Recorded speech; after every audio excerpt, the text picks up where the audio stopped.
Ahí me fijé. Está mostrando bien lo que comparto.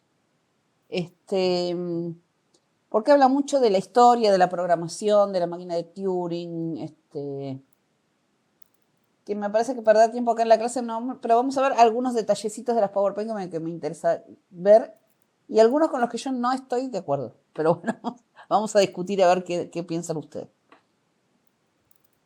Bueno, lo más simple y lo más básico para nosotros es qué es programar, ¿no? Entonces, para algunos es decirle a la computadora que haga lo que queremos.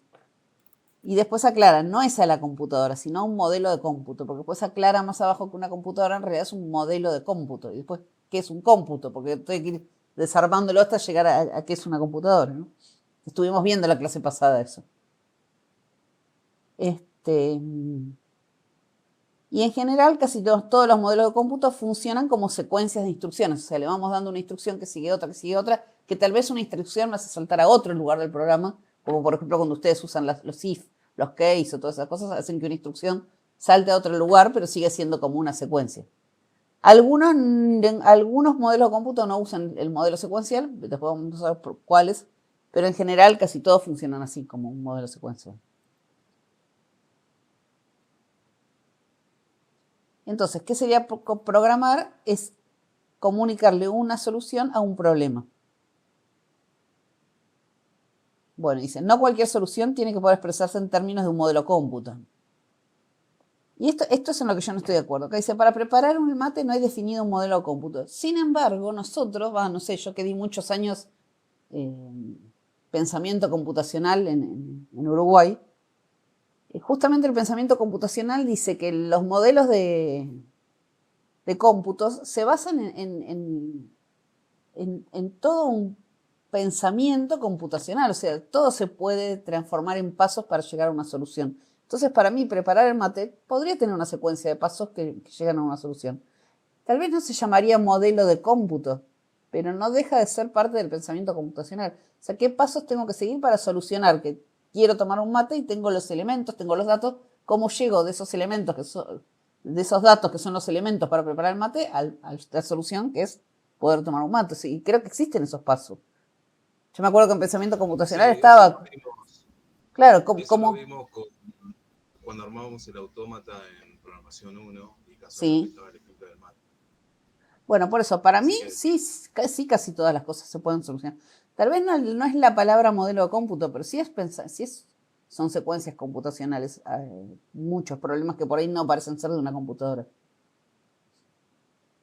Bueno, eso es lo que quería aclarar, que por ahí yo no estoy tan de acuerdo con lo que dice acá la cátedra, ¿no? Pero después, otra cosa que está importante acá estaría bueno que vean este videito que habla un poco de la diferencia entre analógico y digital. Yo entiendo que ustedes conocen la diferencia entre analógico y digital, pero vamos a recordar un poco eso. Analógico sería lo que está en la naturaleza. Por ejemplo, el sonido son ondas y son ondas continuas, ¿sí? Cuando se va haciendo más agudo, las ondas se achican, se agrandan, el volumen hace que suban y bajen, pero siguen siendo ondas continuas, o sea, no hay cortes. En cambio, lo digital son ceros y unos, es algo que se prende y se apaga.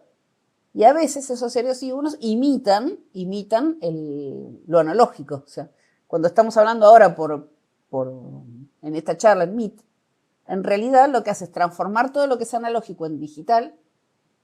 Ese digital es como que imita todas las ondas y después lo vuelve a transformar en analógico para que ustedes lo escuchen.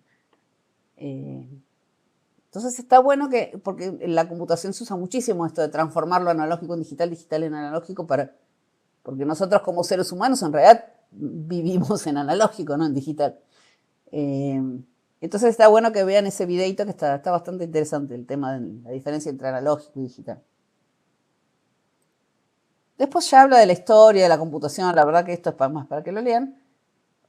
Importante dentro de la historia es Alan Turing, que tiene mucho que ver con esta materia, porque nosotros después vamos a ver algo que se llama la parte de sintaxis de lenguajes de programación. Y Turing armó una máquina en su momento que uno le pasaba palabras no sé llamar palabras, sí, pongamos palabras con caracteres y determinaba si esa palabra pertenecía o no a un lenguaje. Entonces, tiene mucho que ver con esto. O sea, cuando uno escribe algo en un lenguaje de programación, Si yo en C escribo if sin el paréntesis, me va a decir que está mal. En cambio, si lo hago en Visual Basic, no me da ningún error. ¿Por qué? Porque las sintaxis son distintas. Y hay algún procesador atrás que está, a medida que escribimos, nos va detectando si cumple o no con la sintaxis. Eso es lo que hace la máquina de Turing, en realidad. Uno le va pasando palabras, caracteres, frases, y va determinando si corresponden o no a una determinada sintaxis. Me acuerdo que el año pasado los chicos comentaron de una película que habían visto de Alan Turing. Yo no la vi. Alguna vez la querría ver.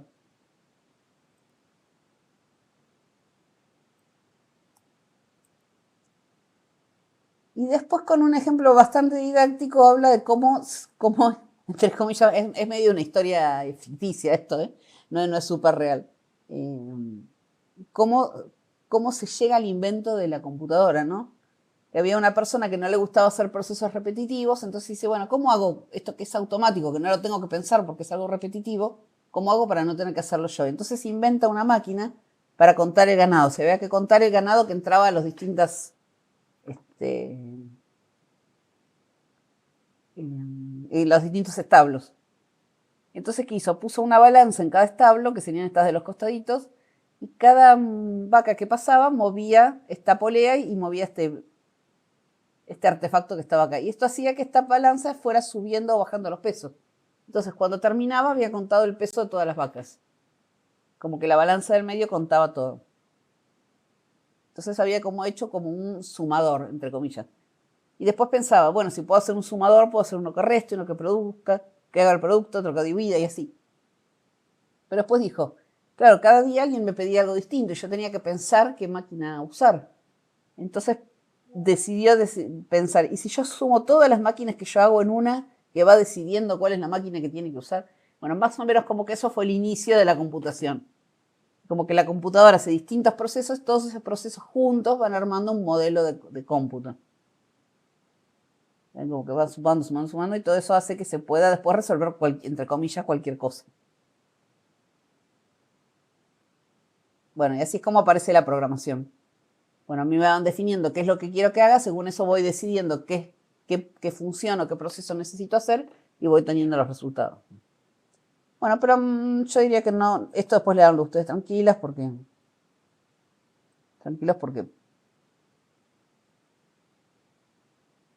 y a ver, para cerrar, otra vez la historia de la computadora. Bueno, supongo que esto lo habrán visto 1000 veces.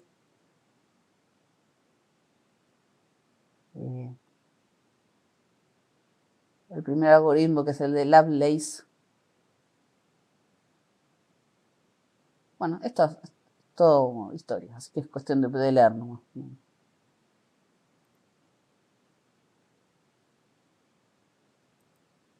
Y acá hay como una especie de línea del tiempo de cómo evolucionaron los lenguajes de programación, ¿sí?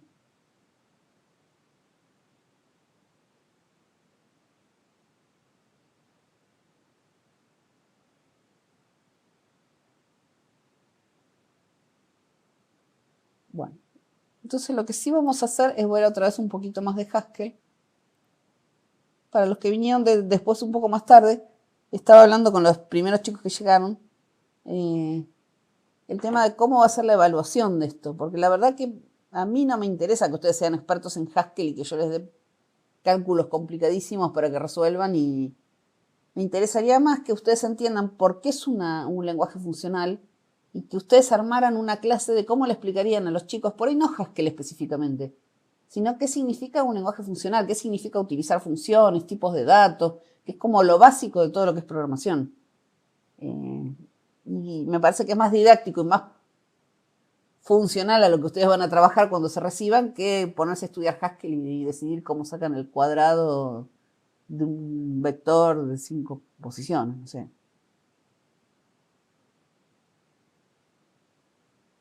Así que bueno, después vamos a hablar del tema del parcial dentro de unas clases. Bueno, con respecto a los ejercicios de la clase anterior, ¿alguien hizo algo? ¿Tuvo dudas?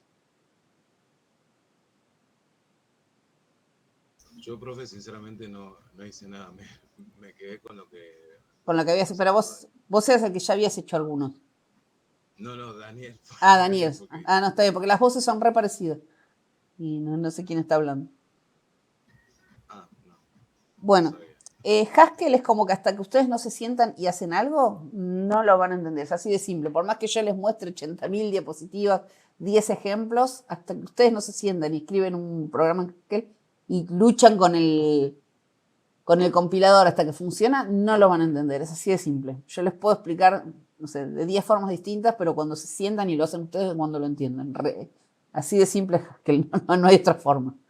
Entonces, bueno, yo ahora voy a avanzar, pero tampoco demasiado, porque si no, o sea, necesito que practiquen un poco lo básico para que después puedan entender esto que vamos a ver ahora, que es bastante más complejo. Igual acá no hay tanto ejercicio, sino un poco más de definición de los tipos de datos, polimorfismos, de cosas que después aparecen en otros lenguajes de programación. Entonces, mientras lo voy dando, si ustedes conocen algún otro lenguaje, quiero que me vayan diciendo con qué lo compararían de lenguajes más modernos que ustedes conocen.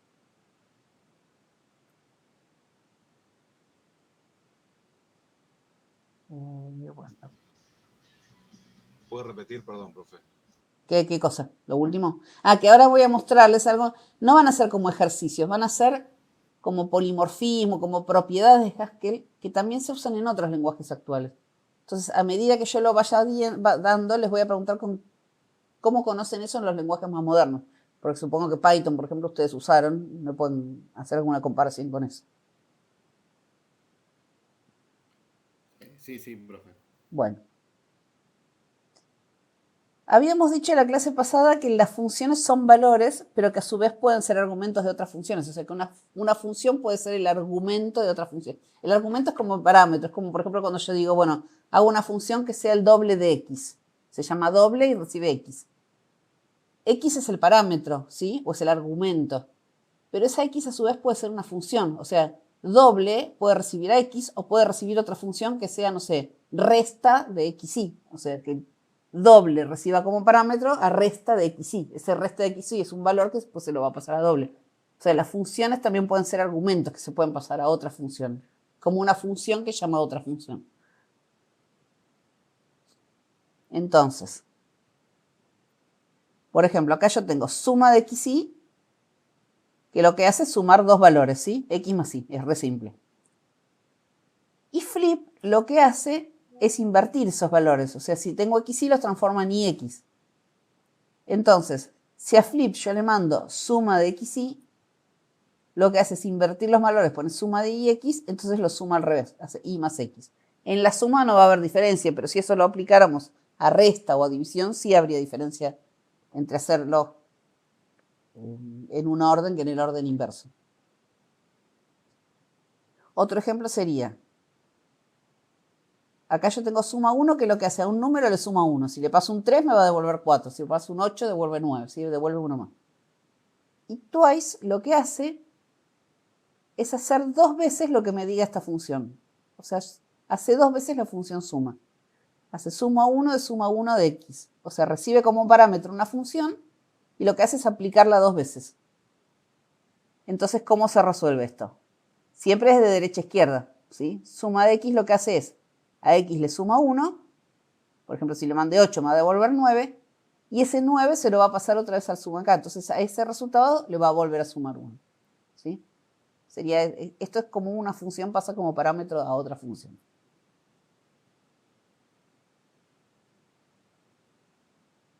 Esto se aplica en todos los lenguajes. En todos los lenguajes yo uso funciones de funciones. ¿Sí? Por ejemplo, yo puedo tener una función en Python que sea, no sé, calcular el sueldo. Por ejemplo, tengo el bruto y se me olvidó una palabra. Son sueldo bruto y sueldo Neto. Neto, ahí está.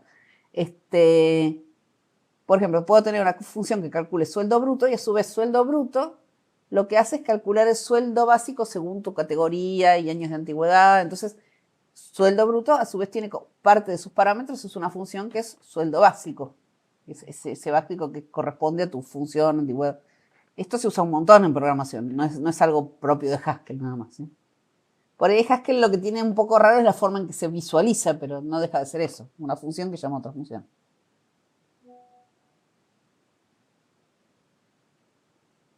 Bueno, y acá hablamos de tipo, ¿sí?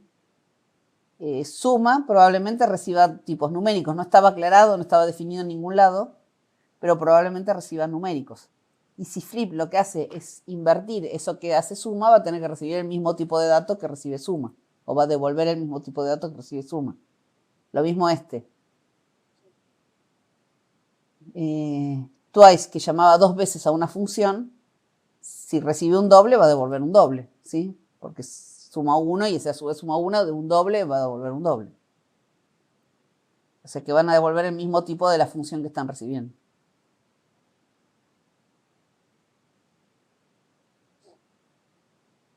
Bueno, esto lo vamos a dejar para ver con ejercicios cuando ya hayan hecho un poco más. Y vayamos a ver un poco esto del polimorfismo. ¿Alguien sabe lo que es polimorfismo? ¿Lo usó en algún otro lenguaje? No, la verdad que no, profe. Bueno, se usa mucho en lenguajes orientados a objetos. Lo van a usar mucho cuando en algún momento programen en C# o en PHP. Por ahí no tanto en Python. Python no lo usa mucho. Polimorfismo es cuando yo tengo una función, pero según el tipo de dato que recibo, hago distintas cosas. O sea, no es que la función tiene un if y según el, no sé, si es más alto que 20, hace una cosa, si es más bajo, no. Depende del tipo de dato que recibo. Entonces, por ejemplo, si yo tengo, déjame pensar un ejemplo que uso mucho en el trabajo. Que se usa mucho en lo que es web, porque cuando uno está en una web no sabe lo que va a recibir del cliente. Muchas veces tenemos instalados navegadores de distintas formas, clases, y por ahí los datos que recibimos son muy distintos. Supongamos que tengo una función que sea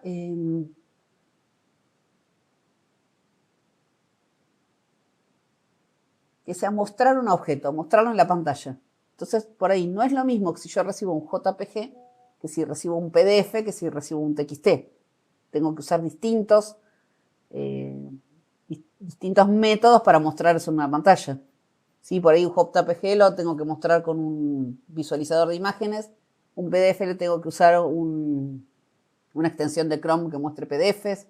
Entonces, según lo que yo estoy recibiendo y quiero mostrar en la página web, tengo que usar distintos no métodos, sino distintos visualizadores.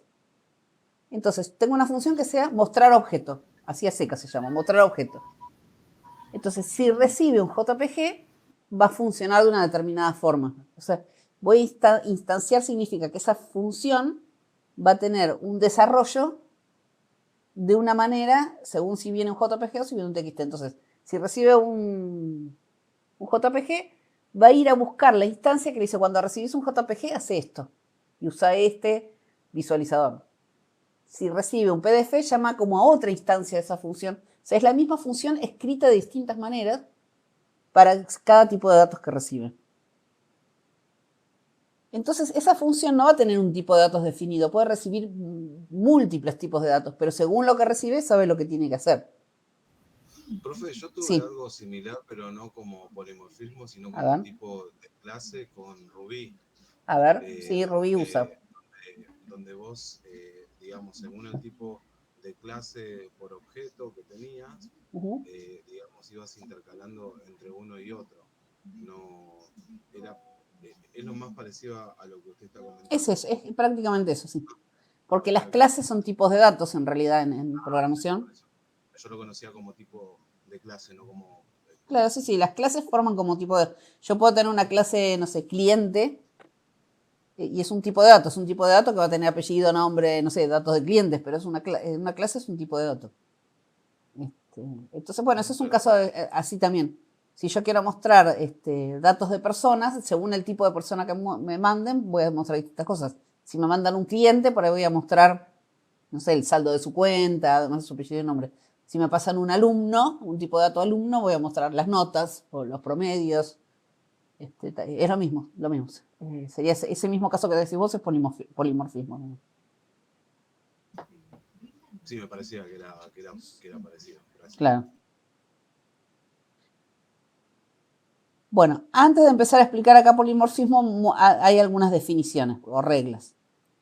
Que acá dice, si yo tengo una variable que es del tipo A y otra variable que es del tipo B, Entonces, si yo combino esas dos variables E1 y 2, van a ser del tipo AB, ¿sí? Cada uno va a mantener en su orden dentro de un vector su tipo de dato, ¿sí? Después dice, si M y N son del tipo int, entonces M más N también va a ser del tipo int. O sea, si sumo dos enteros van a ser del tipo entero. Si yo tengo una función que recibe un tipo de dato A y devuelve un tipo de dato B, supongamos un bool, no, recibe por ejemplo un doble y devuelve un entero, supongamos que sea una función que trunque, me devuelva la parte entera, entonces recibe un tipo de dato y devuelve otro tipo de dato, entonces, si la variable E es de este tipo de dato A, cuando yo a la función le aplique a esa variable que es del tipo de dato A, va a devolver algo del tipo de dato B, ¿sí? Por ejemplo, tengamos una función que trunca. Esta función trunca. Recibe un doble y devuelve un entero. Si E es un doble, cuando yo a E le aplique la función, esta que trunca, va a devolver un entero. ¿Sí? F de E significa F aplicado a E. Bueno, explica lo que significa F. Bueno, si D es igual a E y E es del tipo de A, entonces D también va a ser del tipo de A. ¿Sí? Eso va a ser del mismo tipo. Bueno, teniendo esas reglas en cuenta, esperen que esto lo voy a poner más.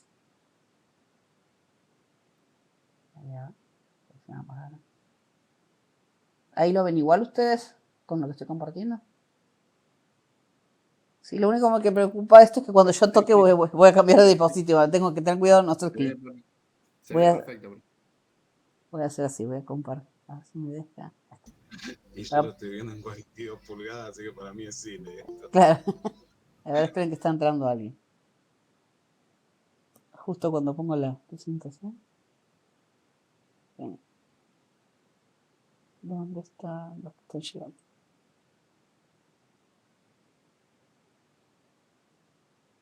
Hola, Hola, profe. Hola, chicos. ¿cómo andan? ¿Cómo están? Perdón la hora, profe. Justo tuve No, un está problema. bien. Me avisaron que ibas a venir más tarde. Bien. Hola, Tommy, ¿cómo andás? ¿Cómo estás, Carlos? Carlos. No, yo soy Charlie. El señor más grande se llama Carlos. Cierto, cierto, cierto. Bueno, esperen que me perdí en qué diapositiva digo. Estábamos acá, las reglas, acá.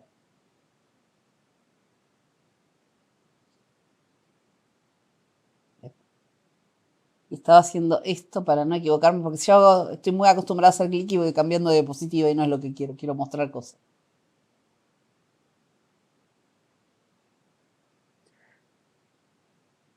Bueno, acá habla un poco de los tipos de datos que tiene Haskell. Tenemos tipos básicos, que fueron los que vimos la clase pasada, enteros, char y bool.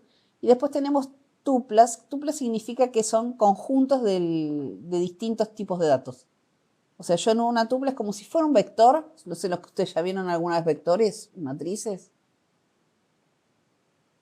¿En algún otro lenguaje de programación? No. Por lo menos yo no. Un vector es un conjunto de muchos enteros. Es como si yo agarrara una lista, no sé, de 10 enteros o de 10 booleanos o de 10 caracteres, ¿sí? La tupla, la diferencia en Haskell es que cada valor puede ser de distinto tipo, ¿sí? Yo puedo tener un conjunto de varios donde cada uno es un tipo distinto.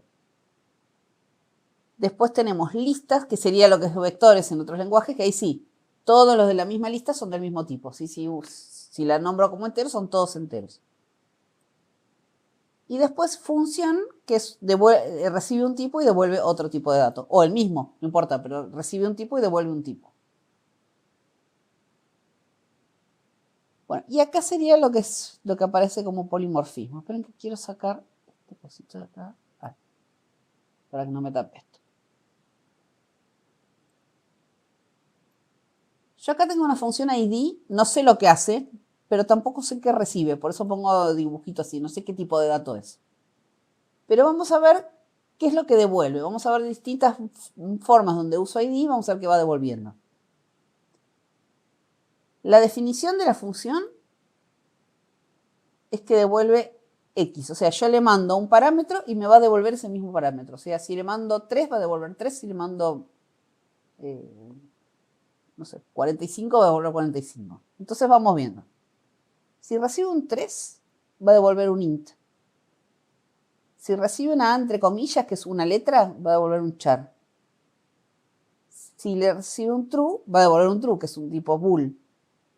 Entonces quiere decir, este último estaría mal. Si recibe un doble, no va a recibir un int.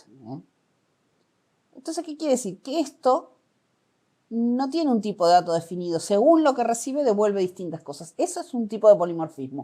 O sea, yo recibo cualquier tipo de dato y según el tipo de dato que recibo, es el tipo de dato que voy a devolver. En este caso, todas las funciones hacen lo mismo. O sea, todos lo que hacen es devolver al mismo dato. Pero el tipo que van a devolver es el mismo. Esto se podría probar. A ver si lo puedo hacer en Naranja Haskell, que les quería mostrar. Había un...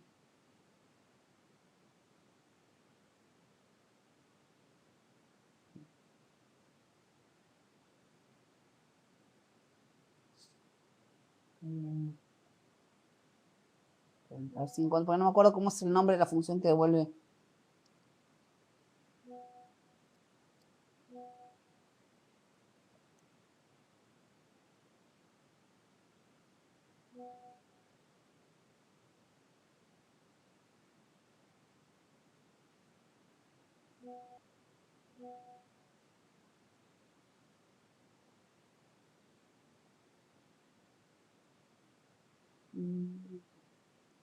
Era muy simple, era algo como el type, pero no me acuerdo justo.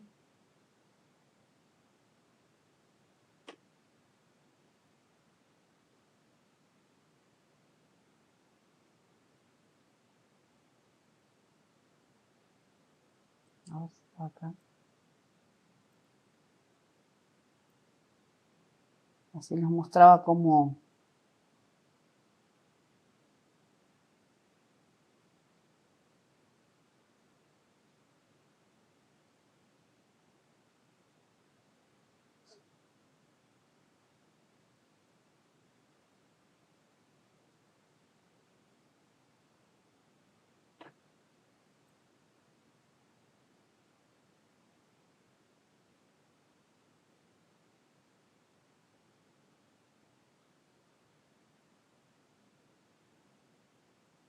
A ver si está, vamos a probar a ver si está. Si no, bueno, lo dejamos, lo averiguo para la clase que viene. Bueno, no me acuerdo ahora cómo era el tipo de...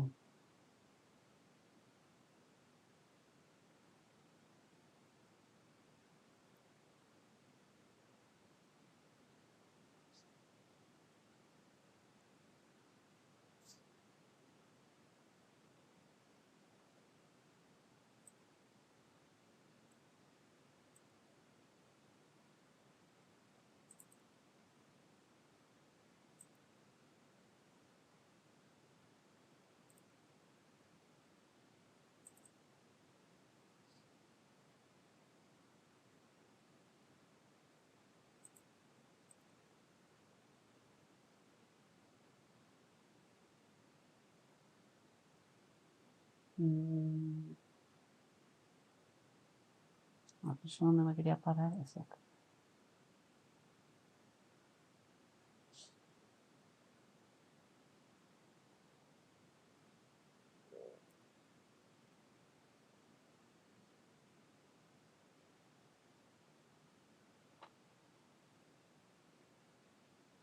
Pero esto cuando lo ven lo entienden más cuando ven los tipos de datos, que si lo vemos así todo en teoría.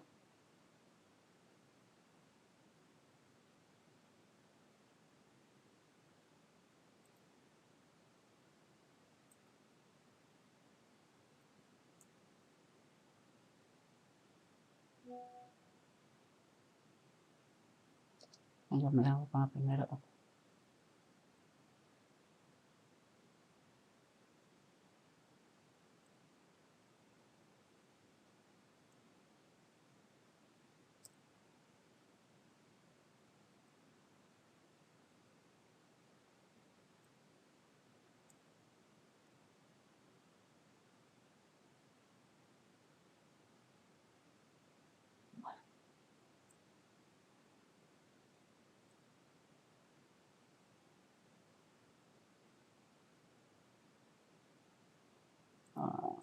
Me sacó el Está pasando mucho con este Windows. Yo estoy muy acostumbrada a hacer clic derecho acá.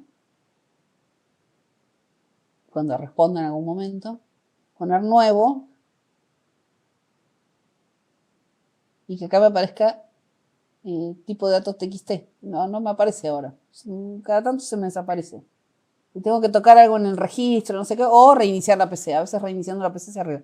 Pero la primera vez cuando instalé Windows 11 tuve que tocar en el registro para que me apareciera, porque no lo sacaron de acá. Y cada tanto me pasa eso, que lo estoy usando y desaparece el crear el tipo de dato de texto base. No sé. Me pone de muy mal humor eso. Entonces, tipos de datos.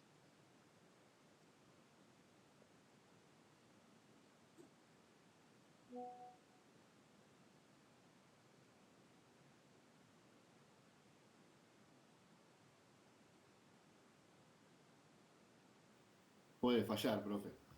Ay, no, pero desde que tengo esta computadora me está volviendo loca eso. Mal. Profe, ¿qué está buscando? ¿Un comando que devuelva a otro, tipo un booleano? Lo que quiero mostrar es que devuelva el tipo de dato. A ver, espera, no creo que esto se hacía directamente acá. Yo ponía acá, por ejemplo, type. Había algo acá que yo lo hacía directamente, no era a través de un programita y me devolvía el tipo de, por ejemplo, acá yo puedo ejecutar comandos directamente, puedo poner 4 más 7 y devuelve 11. Pero no me acuerdo cómo era la palabra para decir que me devolviera el tipo de datos. Yo le ponía acá el tipo de 3.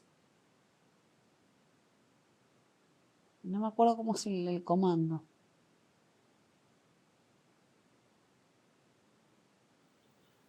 Usted dice para que le diga si es un entero, un booleano. Claro, eso. Y eso es lo que no encuentro. No me acuerdo cómo. Es lo que acabo de decir. Eso, sí, exactamente eso. A ver, sí, también voy a devolver cómo saber.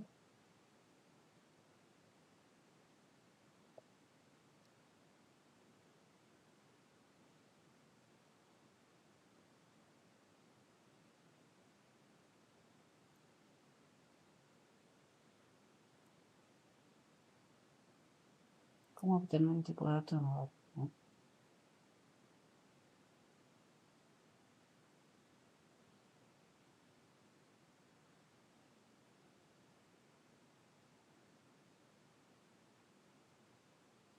Sí, pero esto no me suena que sea en Haskell. Uy, qué lenta que se me pone la máquina cuando estoy grabando y con el. ¿Será que me falta paréntesis o algo de esto?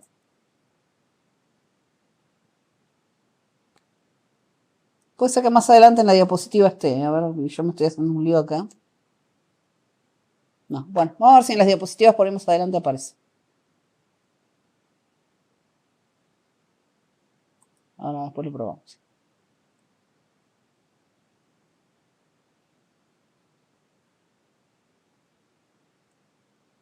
Porque cuando lo probamos así con los tipos de datos lo entienden mejor. Voy cerrando cosas porque se me está poniendo súper bien.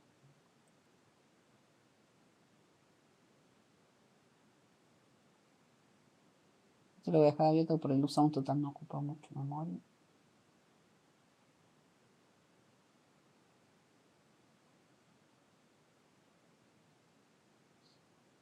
Bueno, pero este sería un caso de polimorfismo. ID es una función que no tiene tipo de dato y según el tipo de dato que recibe es el tipo de dato que va a devolver.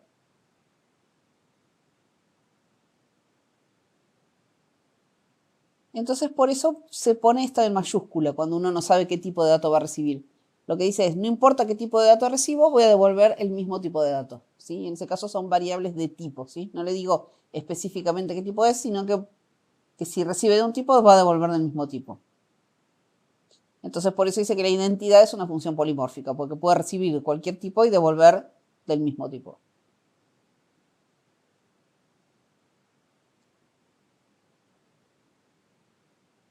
Bueno, y acá por ejemplo había que tratar de inferir qué era lo que devolvía cada función. Por ejemplo, twice, ¿se acuerdan que lo habíamos visto hace un ratito? Que lo que hacía era como llamar 2 veces a la misma función. ¿Qué es lo que hace? G de X, o sea, yo llamo a la función G de X Y g de x lo que hace es llamar 2 veces a la función f de x, o sea, la llama por primera vez y al resultado de eso lo vuelve a llamar, ¿sí? Llama la función de x 2 veces. Y eso es la función g de x. Entonces, yo no sé qué tipo de datos devuelve twice. Pero yo sé que si recibo el doble, si uso el doble, por ejemplo, doble lo que hace seguramente sea devolver 2 veces este número. Y si llamo 2 veces a la función doble, probablemente va a devolver el mismo tipo de dato que está devolviendo doble, ¿sí?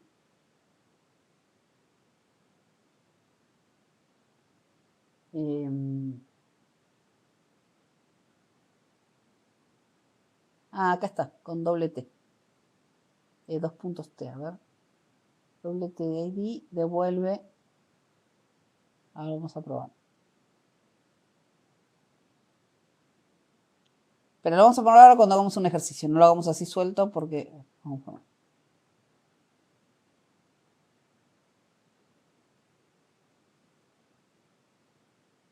Acá lo mismo, tengo suma.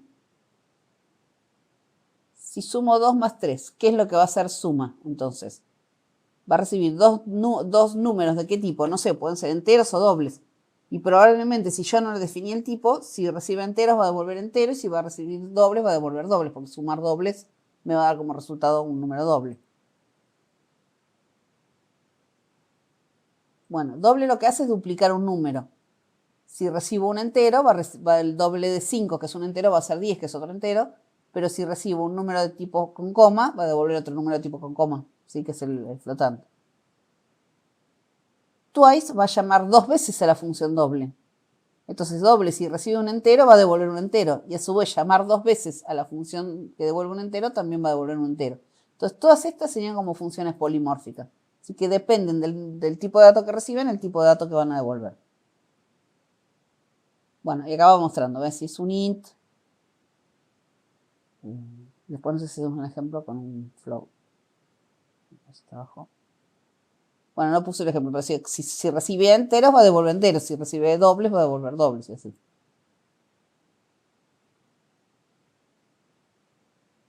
Ah, y en Haskell Profe, sí, disculpe, sí. usted que tiene ¿se puede ver cómo interacciona el programa con un ejemplo? Vamos a hacer uno de suma y uno de doble. Hacemos el de suma, hagamos el de doble y el twice. Estos dos vamos a hacer, el doble y el twice. Entonces tenemos que hacer primero la función doble. Acá. ¿Esa pantalla se puede tipo borrar tipo con un clear así como Se puede, sí, debe sí. ser? Ahora la borramos. Ah, ok. Un poquito. Le doble clic y ya me lo ejecuto. Yo quería editar.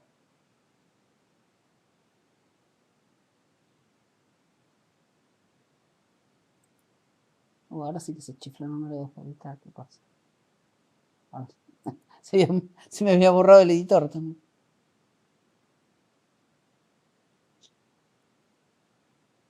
Vamos a hacer acá la función. Ahora borramos los de arriba. La función doble no le vamos a decir tipo de dato por ahora. Solamente vamos a hacer que haga algo. Recibe X y va a devolver X por 2. O X más X, como ustedes quieran. Vamos a poner X más X para que no use ningún entero. Porque a lo mejor, perdón, X más X, porque a lo mejor el ponerle por 2 lo forzamos a que lo tome como entero. Eso hace doble, o sea, recibe un número y devuelve el doble de ese número. O sea, 8, 8 más 8. Y después la otra función se llamaba twice. Profe, perdón, pero ¿sobre qué línea de comando ejecuta el proceso? Sobre eso. Ah, ahí está. Yo acá puedo poner un montón de funciones. No, no está. Y va a Sí, usar está perfecto. la que yo llame cuando esté afuera después en la línea de comandos. Perfecto.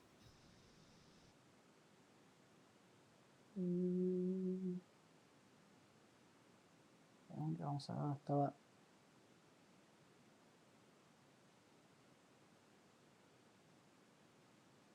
Sería esta.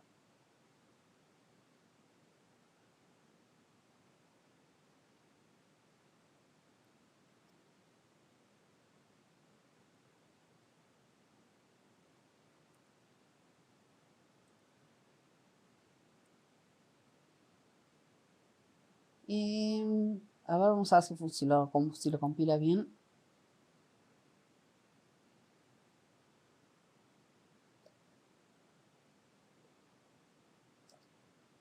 Se llama tipos de datos.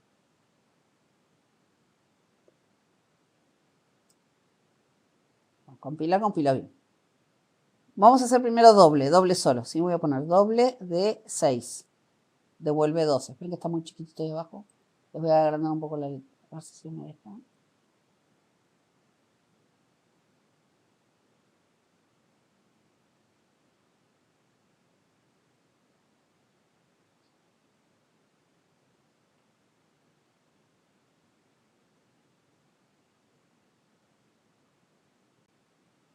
No, póngame el tipo de letra.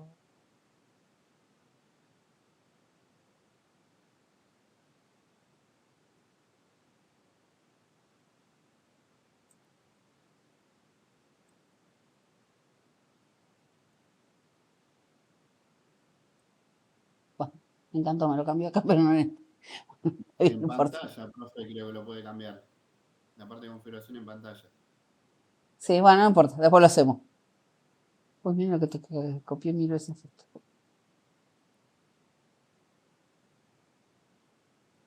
Pero ahora primero vamos con datos simples. Doble de 6 devuelve 12. Doble de 3,4 devuelve 6,8. O sea que entendió lo que vos. Y si pongo doble de A, ahí ya no le gustó. O sea, no cualquier tipo de dato puede aceptar doble. ¿Por qué? Porque no permite sumar caracteres. ¿Sí? Pero mientras sean números se ve que los acepta. Ahora vamos a hacer twice, era la otra. Twice sí o sí tiene que recibir una función, o sea que le puedo pasar el doble de 6. ¿Qué hizo? Doble de 6 dos veces. Entonces, doble de 6 devuelve 12. Doble de 6 devuelve 12 y después doble de 6 devuelve 12. Doble de 12 devuelve 24. ¿Sí? Usó la función doble dos veces. El resultado de uno se lo pasó a la otra y devolvió 24. Si lo hago también lo puedo hacer con números con coma. Si lo pongo 3,4, ¿qué va a hacer? Primero el doble de 3,4 que es 6,8. Eso se lo vuelve a pasar a doble y va a dar 17,6. A ver, vamos a ver. Y eso es lo que devuelve. Perdón, 13,6. Pero no va a funcionar con A porque ya el doble de A no funciona. Entonces, por lo tanto, no va a poder devolver tampoco llamar dos veces a doble. ¿Sí? Porque no lo... Y ahora sí vamos a ver. El tipo, a ver, creo que decía así. Tipo de 3. Bueno, ven que ahí pongo. Si de un número simple me dice que es un número, como que no entiende, porque no es una función así solo 3. Le pone número porque no sabe si va a ser entero. En realidad 3 también puede ser un número con coma, que es 3,0. Vamos a ponerle tipo de 3,4 a ver qué devuelve.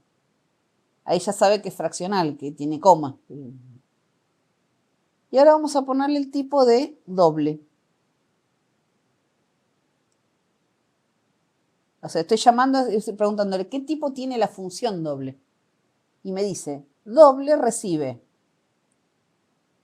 un número, algo, no sé de qué tipo, pero va a devolver algo del mismo tipo. Dice, no sé qué es, pero sé que va a devolver del mismo tipo. Ahora, ¿qué pasa si yo acá cambio el valor y le digo, no, quiero que doble solamente reciba enteros?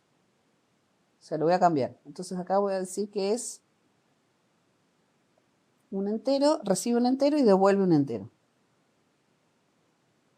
No me salió la flechita, lo tengo en este teclado. Creo que va con mayúscula. Por eso no le está gustando. Ahí está. Y devuelvo. Grabo. Compilo acá. Ah, no lo tenía, nunca había compilado acá.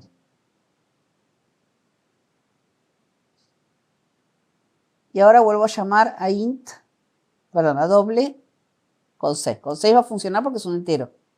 Pero si yo ahora llamo a doble con 3,4, me va a decir, no puedo porque yo ahora la definí como entero.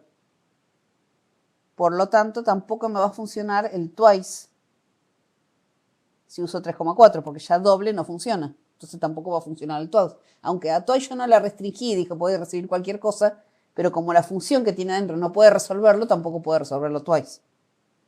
Y entonces vamos a dar el tipo de dato.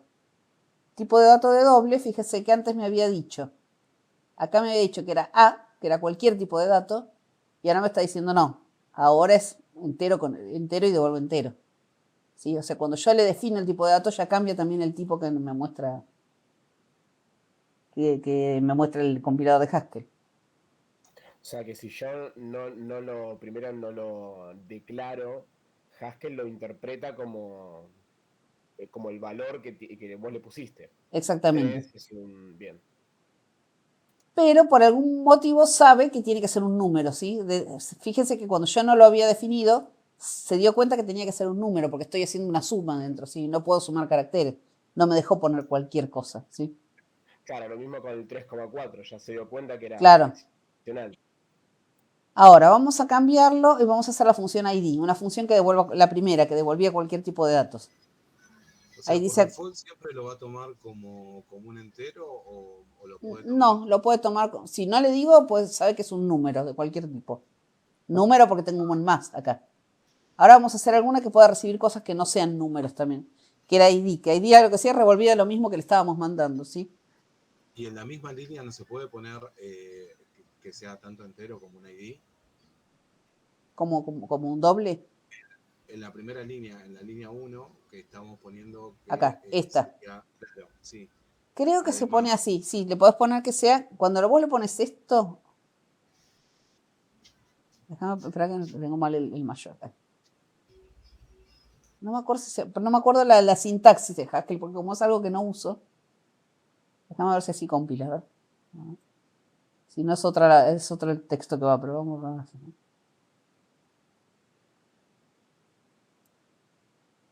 No, no va con la A. lo que pasa es que ahí solamente lo haría con nada. Yo digo con todos los tipos de letras que no sean enteros, entonces capaz. Sí, yo no me acuerdo. Hay un tipo de dato que es numérico, pero que es cualquier tipo de número. Creo que, no me acuerdo si es num. Ahora vamos a probar con num. Si no, eso se los averiguo para la clase que viene, porque la verdad que estas son cosas que no me sé de memoria del. A ver, probamos así.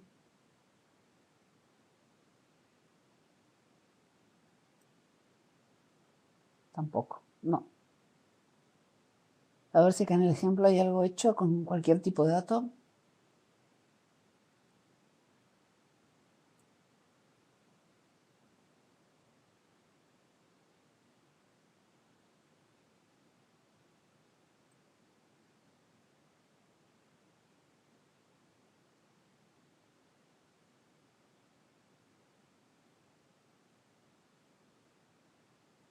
Por acá pone la A, pero yo no sé si la A es que simboliza cualquier cosa o es un ejemplo que está dando acá el. A ver.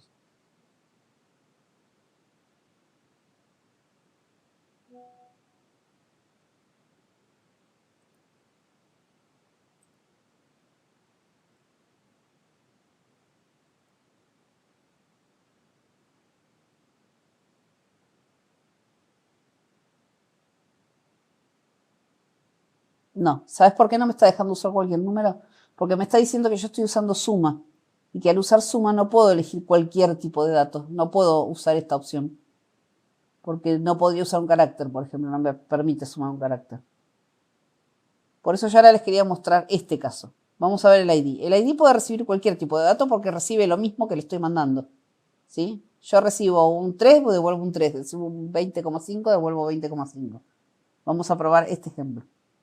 Ahí grabé. Vamos a volver a compilar. Y ahora voy a llamar ID de 9. Ay, que no me gustó. Está dos veces ID. Ah, porque ya debe existir alguna función que se llama ID. Identidad.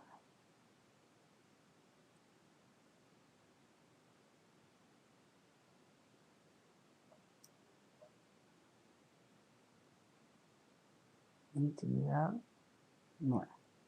Ahí está. Identidad de 9 devuelve 9. Ahora yo pongo identidad de 8,5. O sea, tomo tanto entero como con coma. Y ahora vamos a probar con un carácter. Vamos a ponerle A. y devuelve el carácter. O sea, acá ya no hace diferencia. Acá no me tiró error porque devolví un carácter, porque mandé un carácter. Inclusive puedo poner identidad de true.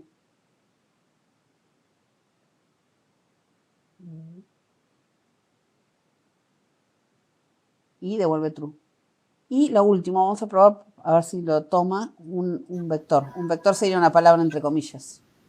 Lo que pasa es que ese true no lo está tomando como un booleano, lo está tomando como digamos, como un carácter.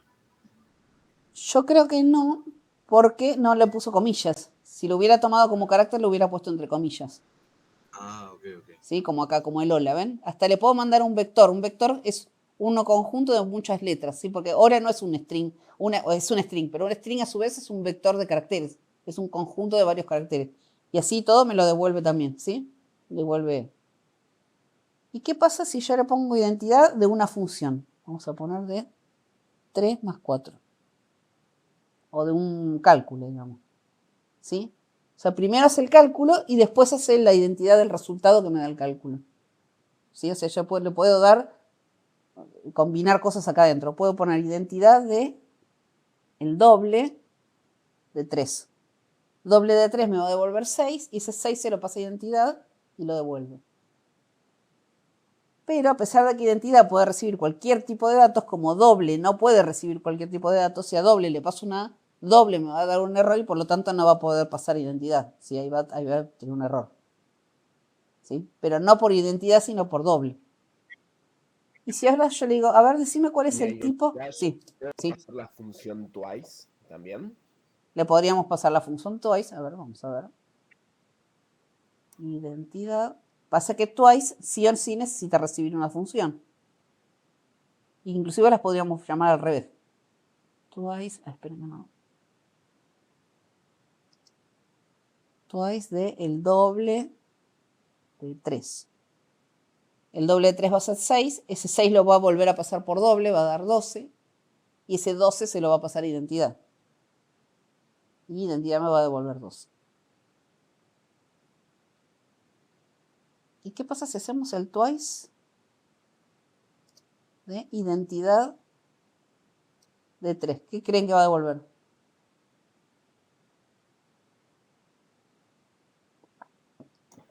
6. ¿Qué más? ¿Todos piensan lo mismo?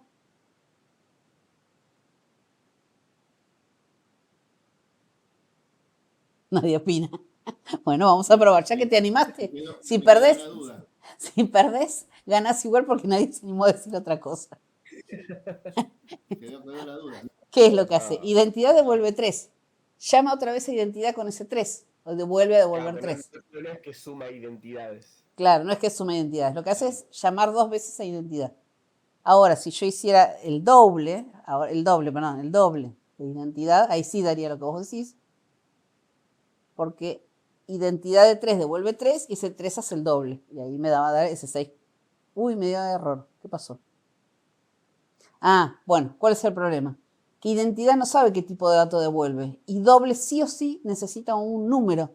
Y como no sabe qué es lo que va a devolver identidad, aunque le devuelva un número, no está seguro y te dice, no lo puedo hacer porque no sé qué es lo que va a devolver. ¿Sí? No es flexible su tipo de dato. En cambio, Twice sí, porque Twice no tenía definido ningún tipo de dato, así que... Bueno, esto sería polimorfismo. Espera, les quería mostrar una cosa más. El tipo de dato de identidad que me devuelve. Me dice, puede ser cualquier tipo de dato, P. P es como cualquier cosa. Ahora si yo digo, y identidad de un doble, a ver si me deja hacer esto. No, no me deja así. A ver si le pongo un valor. Pero le escribió profe mal doble. Ah, tenés razón. Ahí está, por eso no me lo tomo. En realidad lo escribió bien, pero... Ahí está, sí, ahí está. Eso es lo que quería ver. Porque me está diciendo, mira, doble es un número. Por lo tanto, identidad va a recibir un número y va a devolver un número. Y vamos a hacer identidad de... Yo quería probar un tipo de dato, de true, por ejemplo. Identidad de true va a devolver un bool. Dice. Identidad de 8,4 va a devolver un número fraccional. O sea, se da cuenta que es polimórfico y me va diciendo, según lo que le estoy mandando, qué es lo que va a ir devolviendo la función.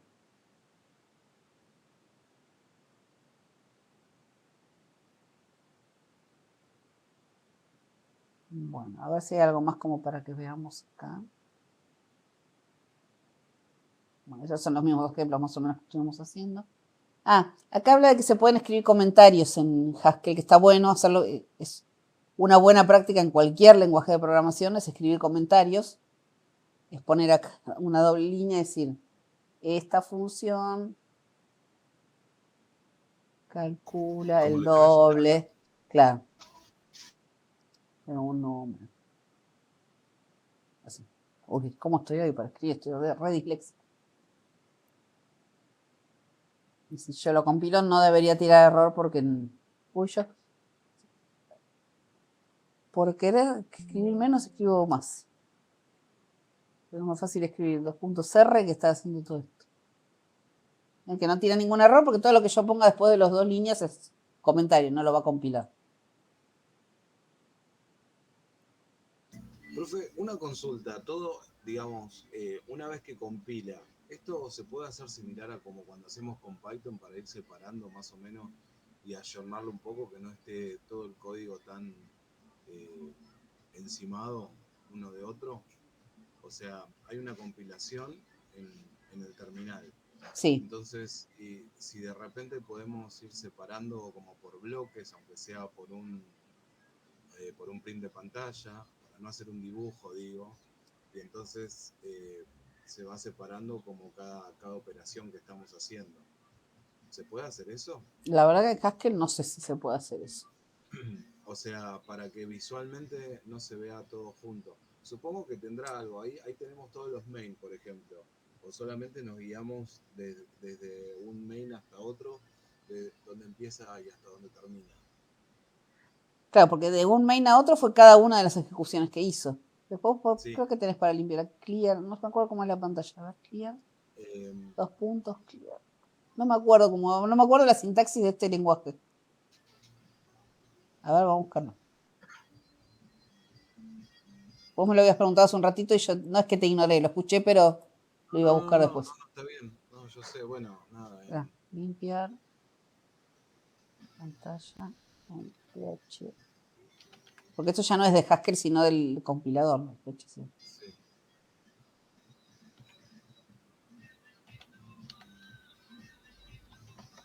Signo de admiración CLS. No me suena esto. CLS es de DOS. Ahí está. No, ahí está, sí. Es signo de admiración, 2 puntos. Signo de admiración CLS. Porque, claro, pues es la abreviación de Clear Screen. Sí. Yo lo uso CLS en DOS, pero no Sí, con el signo de admiración. Y en Linux dice solamente signo de admiración. Pareciera. Bueno, no tengo Linux, pero habría que probarlo. Y ahora acá solo, pero... No, acá sí, yo siempre sí lo CLS.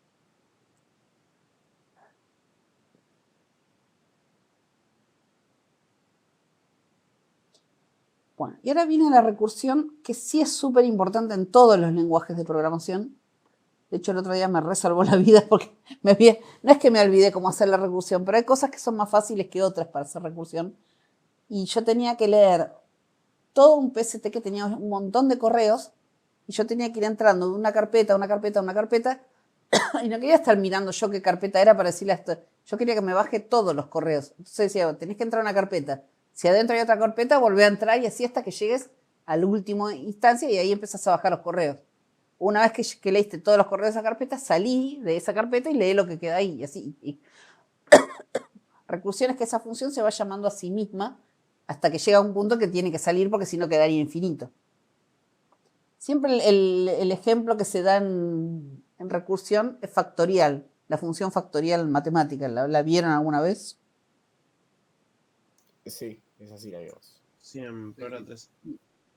Bueno, la función factorial sería algo así. Lo voy a escribir acá, pero no es parte del programa. Después lo borramos.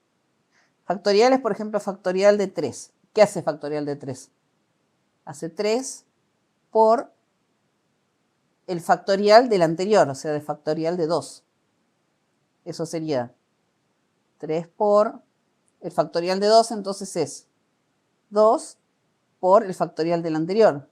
Ahí, el factorial de acá. Por el factorial de 1. Y el factorial de 1 es 1. ¿Sí? Es el único que tiene resultado. Entonces 3 por... Ay, tengo mal el por en este teclado. Por 2 por 1. Y ahí tengo 3 por 2, 6, por 1, 6. 6. Entonces, ¿qué es lo que hace factorial? Se multiplica por el factorial del anterior siempre. Quiero poner acomodadito así. Entonces es usar 3 y volver a llamar a la función factorial con el anterior. El factorial de 2 es 2 por volver a llamar al factorial. Si quiere, esto podríamos ponerlo entre paréntesis, aunque no lo precisamos, para entender que esto es el factorial de 2. ¿Sí? O sea, el factorial de 2 es 2 por el factorial de 1. Y el factorial de 1 es 1. ¿Sí? Es el único que queda ahí libre. Entonces, esto en programación se usa mucho. Porque entonces la función factorial de x lo que hace es volver a llamar a factorial de x, excepto que el parámetro que reciba sea 1. ¿Sí? Cuando el parámetro que recibe es 1, ya devuelve 1. Si es mayor a 1, va a llamar otra vez, se va a llamar a sí misma hasta que llegue a 1. O sea, llama a la función factorial con el valor que recibe menos 1. Yo no sé, a ver. Okay. Bueno, acá uso la cadena de Fibonacci. Para mí la cadena de Fibonacci es mucho más difícil de ver. Yo lo aplicaría con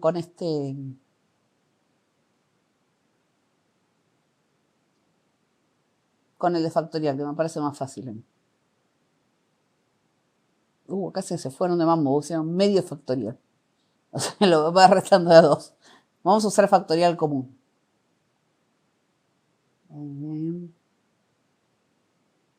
Esperen que quiero abrir este para copiar uno parecido a que como si fuera este. Vamos a ver. Factorial sí o sí tiene que recibir siempre un número entero, no puede recibir un número de otro tipo. ¿Sí? Siempre factorial es con números enteros. Vamos a abrir este.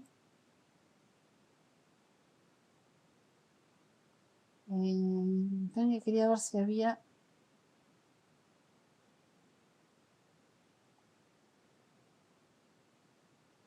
Si yo quiero hacer un comentario multilínea, entonces tengo que usar llave guión y guión llave para comentar todo esto, porque todo esto lo quiero dejar acá para que quede como ejemplo.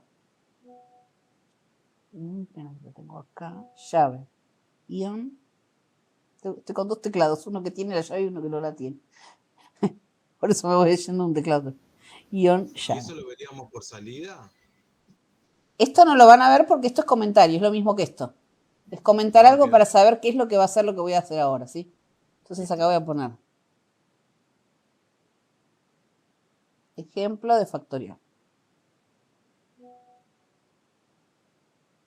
Y así sería un ejemplo de factorial. Y ahora acá lo voy a desarrollar la función factorial. Bueno. ¿Cómo tengo? Me parece que factorial... Ah, no es porque yo la escribí, no es porque es una palabra. Entonces factorial va a recibir un entero y va a devolver un entero.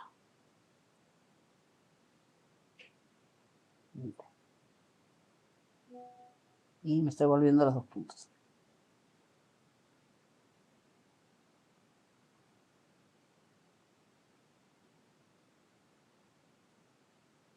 Yo me quería copiar este que estaba acá, que era parecido.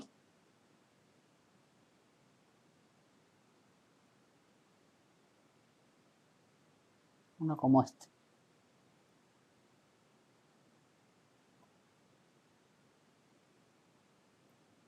Porque me da fiaca escribir las barritas rectas y eso, entonces me copió algo parecido.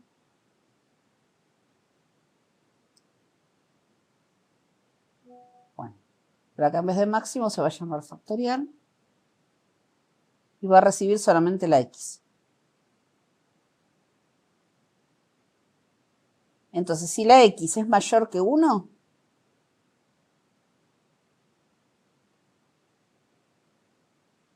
lo que va a hacer es volver a llamar a factorial, pero con uno menos. Va a ser x por llamarse otra vez a factorial, pero con uno menos. O sea, ahora lo vamos a ver con un ejemplo. Factorial. Lo que no me acuerdo si van paréntesis o no. Ahora vamos a ver cuando compile si le gustan los paréntesis.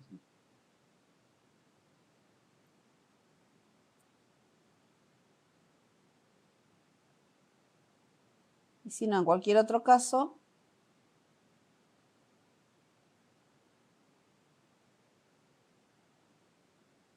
acá creo que está mal. En cualquier otro caso devuelve 1. Esto está de más. Creo que acá se ponía otherwise. A ver, porque no me acuerdo la sintaxis de esto.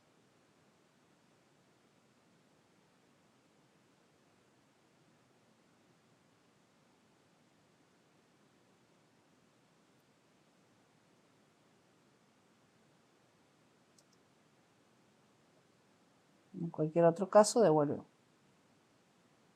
En cualquier otro caso va a ser 1. ¿Sí? Lo hago así por si me ponen algún número negativo. Si cualquier número que me pongan que no sea mayor que 1, yo lo voy a tomar como que fuera 1. Entonces, este es un entonces sería como un else. Como un else, claro. Es un else. ¿Qué estaría haciendo acá entonces? Yo recibo un 3. Si recibo supongamos que recibo este 3 de acá. Cuando recibo un 3, ¿qué hace? Hace 3 por y vuelve a llamarse a sí mismo, pero restándole 1. O sea, sería que está haciendo esta llamada de acá. O sea, hace 3 por y se llama otra vez a factorial, pero con 1 menos. Vuelve otra vez a factorial. Entonces ahora está recibiendo el factorial de 2. ¿El factorial de 2 qué va a hacer? Este 2 por llamarse con 1 menos, o sea, llamada factorial de 1. En la tercera vez que se llama, está recibiendo factorial de 1 y factorial de 1 devuelve 1. Entonces, este le va a devolver 1 al anterior, este así le va a devolver 2 por 1 a este y así va a subir hasta que llegue al 6. ¿Sí? Vamos a ver si escribí bien la sintaxis, si no, por ahí puede ser que haya algún paréntesis que sobre. Vamos a ver si funciona. Borré todo. L. El clear borra, clear todo. Me borró todo. No borra nada más que la pantalla. Me borró también que era lo que estaba cargando. No, a ver si. Espera, por ahí con R. No lo encuentro cargado. Me borró también qué es lo que estaba cargando. Se llama tipos de datos. Tengo que volver a hacer el load. No solo borra la pantalla, sino que borra la compilación, todo. Pero si lo vuelve a compilar, ¿no aparece? Sí, ahora voy a volver a compilar. Lo que quiero decir que yo antes podía volver a poner el 2.R y sabía que estaba con la misma compilación. Cuando hice el clear screen, no solo fue la pantalla, sino que fue la compilación también.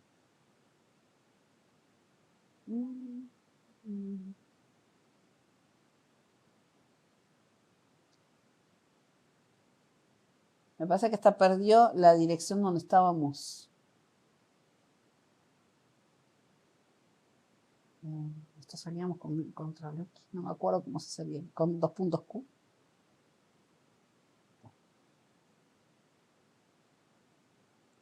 H6.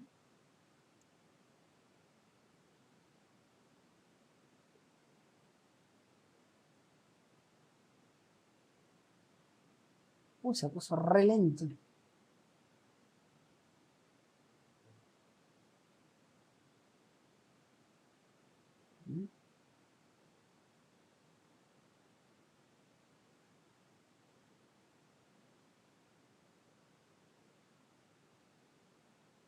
Bueno, a ver algo me gusta.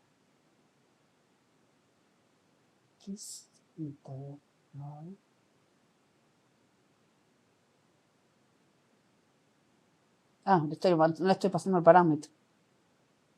X. Ahí está. Me había olvidado pasarle el parámetro a la función.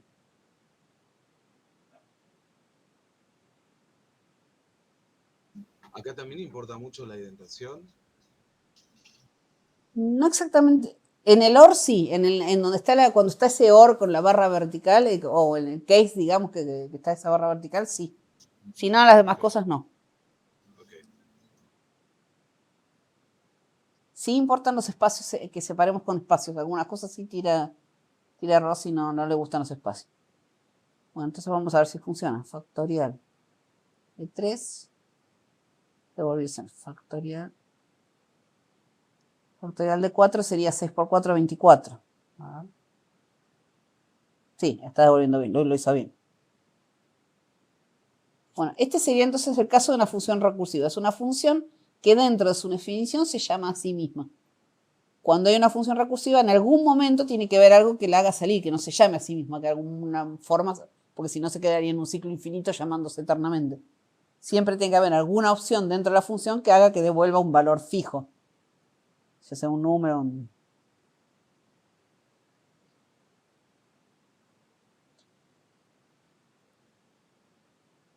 Bueno, de los ejercicios que hay acá para que ustedes hagan, yo diría... Vamos a ver cuáles son más o menos potables para acá.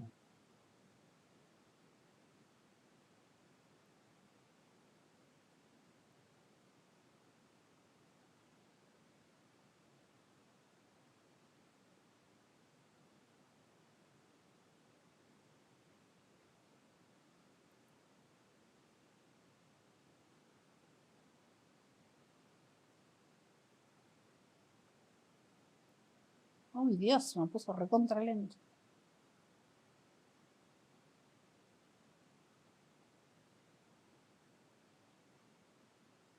Voy cerrando cosas de Google Chrome que me preocupan mucho. A ver.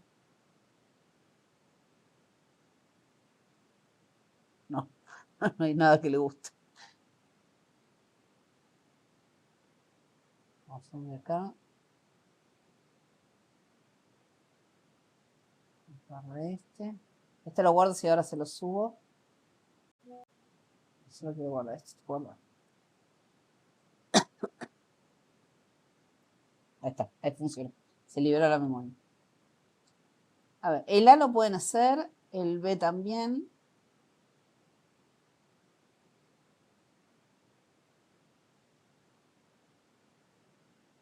Si se animan pueden hacer el E, que es como el factorial, pero en vez de restar de A1 va restando de A2. ¿Sí? Llamando, por ejemplo, 10 y es esto, 10 por 8 por 6 por 4 por 2. Ojo que si mando números impares tiene que llegar hasta el 1. ¿Sí? Prueben a hacer, este está bueno porque es un ejemplo de recursividad parecido al factorial. Creo que no les va a costar mucho.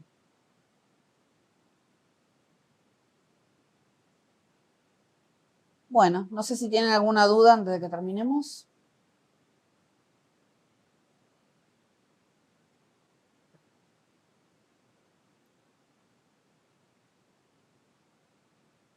¿No? Bueno, nos vemos entonces el próximo martes. A ver si el próximo martes sí podemos hacer presencial. El próximo martes seguimos viendo lo que son vectores de Haskell. Así que les pido encarecidamente que aunque sea se sienten y hagan una suma, que lo prueben, aunque sea, que hagan funciones sencillas. Las que hicimos la clase pasada, que sumábamos, que buscábamos el mínimo, cosas por el estilo.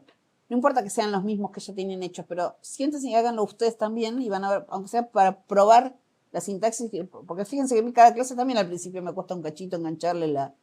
Después una vez que uno le engancha un poco la sintaxis ya está, es encontrar esas palabritas que nos faltan. ¿Sí?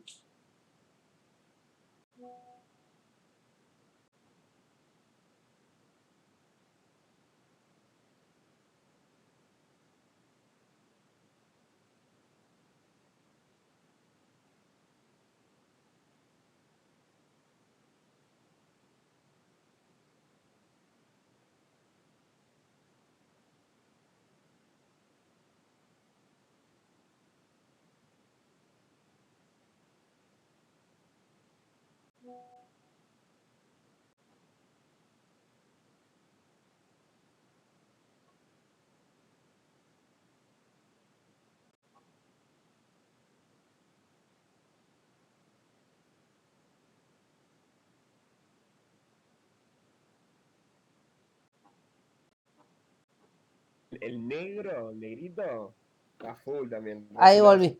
Se me colgó la máquina mal. Acá volví. Mientras no sea pantallazo azul, profe, estamos. No. Ahí vuelvo a compartir. Encima se me colgó un cachito, pero se me cerró el navegador. Yo pensé que volvió y seguía hablando como si siguiera dando clase. Y al rato escucho mucho silencio y dije, acá pasa. Bueno, por lo menos quedó grabado. En la grabación van a ver lo que dije. Hablé solo. No, lo que les decía es que de los ejercicios pueden hacer, si no se me cuelga otra vez, acá. Pueden hacer el A y hagan el E, por ejemplo, que es como el factorial, pero que va restando de a 2. Tiene una complicación que a veces termina en 1 y a veces termina en 2, según si son números pares o impares, ¿sí? Es igual que el factorial, solo que en vez de ser 3 por 2 por 1, hace 10 por 8 por 6, se va restando de a 2 los números. Y después les pedía que encarezcan. ¿Cómo? Bilgureña, ¿cómo se llamaba el símbolo ese? Porque no es muy usual. El que está en el medio del factorial, ese. Bilgu algo. ¿Eso está por default o...? Yo lo llamo moñito. No, ese no. Lo que está diciendo, esto no es un símbolo de Haskell. Esto te está diciendo que el resultado de esto es esto. Ok. Es un ejemplo que está dando acá en la diapositiva. No es un símbolo que se usa. Pero es hermoso. Yo lo llamo moñito. No sabía que tenía un nombre más formal que moñito. Igual que todos al numeral yo le digo sostenido. Cuando yo estudiaba piano eso era el sostenido. Entonces yo me quedé con eso y lo llamo sostenido al numeral. Claro. Bueno. Lo que les pedí es que por favor se sienten y hagan, aunque sea 2 o 3 ejercicios de Haskell, aunque sean los de la clase pasada, que eran más fáciles, los de Sumo, algo así, para que le vayan tomando la mano al compilador y eso de cargar. Porque como la clase que viene vamos a ver vectores, si no se van a estar re perdidos. Entonces prefiero que hayan hecho algo. La clase que viene sí quisiera que fuera presencial, así practicamos un poco. Y yo veo qué es lo que están haciendo en Haskell, con qué se traban, con qué... ¿Sí? Espero que ya esté solucionado. Hasta hoy todavía es un caos la instalación. Fíjense que ni abría acá el... ¿Esto tiene la posibilidad de hacer gráficos? No sé, yo jamás hice gráficos con Haskell ni lo haría, pero podría existir la posibilidad de que sean en gráficos. No, como dijo vectores, por ejemplo, yo en JavaScript no sabía que se podía, pero con comandos te va haciendo una línea de dibujos y eso. Claro, porque generalmente se usan vectoras para dibujar. Porque los vectores son conjuntos de algo, y en este caso serían conjuntos de números que te van dibujando puntos en la pantalla. Pero sí, pero vector siempre es un conjunto de algo que sirve para distintas cosas, entre ellas para dibujar. Pues yo nunca lo usé para dibujar porque no soy del tipo gráfico, pero lo uso, por ejemplo, uso vectores cuando quiero sumar las notas de los alumnos. Entonces en cada posición pongo las notas y después saco un promedio del vector, la máxima. Ya tengo todo guardado. Es como guardar en la memoria un montón de datos, digamos. Pero está todo en memoria, ¿sí? No. Bueno, entonces seguimos el martes que viene. Espero que sí podamos hacer presencial, así ya veo en la práctica cómo les va. No hace falta si quieren llevar mejor si llevan y viene instalado el Haskell, mejor. Pero como el Haskell se instala fácil, se baja rápido y no lleva una gran instalación, podemos usar las máquinas de allá. Listo, profe, perfecto. Bueno, nos vemos entonces el martes. Nos vemos, profe, gracias. Chau, hasta luego. Chau, chicos. Chao, chicos. Hasta el Chau, martes que viene. hasta luego.